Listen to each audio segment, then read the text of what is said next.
ये हमारे कॉलेज का म्यूज़िक डिपार्टमेंट है। मैं कास्लिकर में थी तो साइंस स्टूडेंट, लेकिन म्यूज़िक सीखती थी कास्लिकर से। क्लासिकल गाने का शौक़ था। यहाँ अमरावती में फादर की पोस्टिंग होने के बाद फिर क्लासिकल गाना कौन सिखाएगा, ये एक बात जब चल रही थी तब पता चला कि कास्लिकर सर है। बड़े बड़े गुलाम अली खां साहब से सीखे हुए हैं गाना। तो उनकी बात हम क्या करें, लेकिन यही लोगों ने बताया कि कास्लिकर सर किसी को सिखाते नहीं हैं, वो नहीं सिखाएंगे। बट आई वॉज फॉर्चुनेट कि उन्होंने हमें सिखाया। और वो ऐसा टाइम था लाइफ का जब I was very much confused.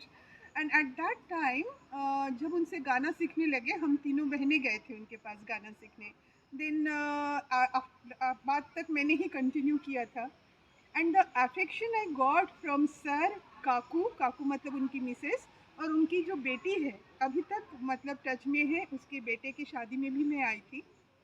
But वो गाना, उनके घर में वो तानपुरा लेके बैठ के मतलब वो ऐसा माहौल में आई कैन नॉट एक्सप्रेस।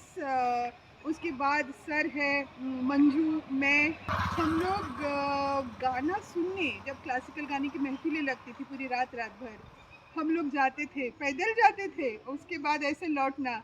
वो सारी मेमोरीज इस तरह से मतलब ज़िंदगी की सबसे खूबसूरत यादों में से है।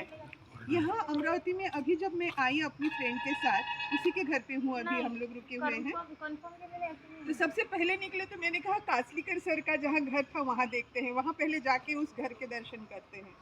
लेकिन वहाँ वो that was a spacious Bangalore जिसमें आसपास और कोई घर नहीं था। लेकिन जब हम लोग वहाँ गए, अभी वहाँ पे वो घर है नहीं और ढेर सारे बहुत सारे घर बन गए हैं वहाँ। तो at least that's why I am here. इस डिपार्टमेंट में तो मैं कभी नहीं गई, उनके घर पर ही मैं गाना सीखती थी।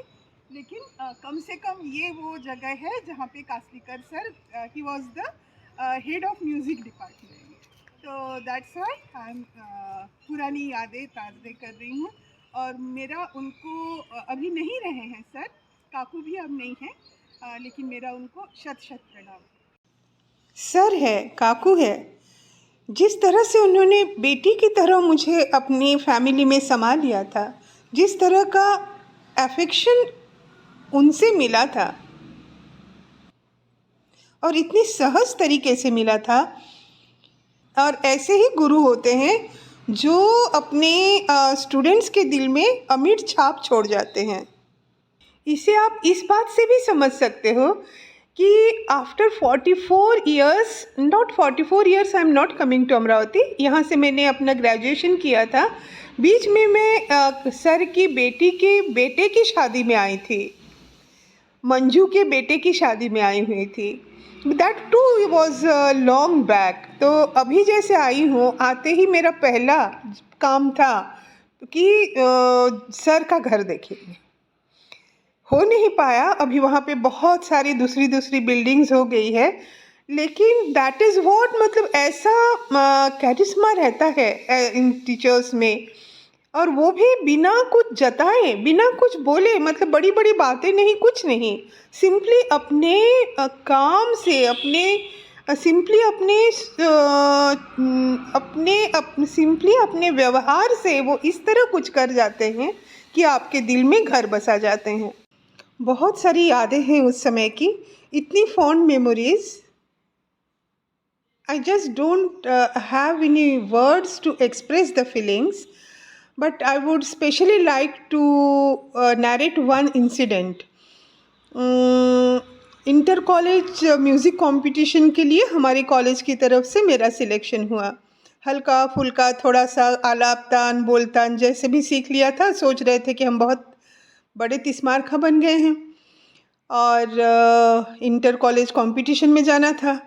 हम पहुँचे सर के पास और हमने सर से कहा, सर इस दिन ऐसे कंपटीशन है और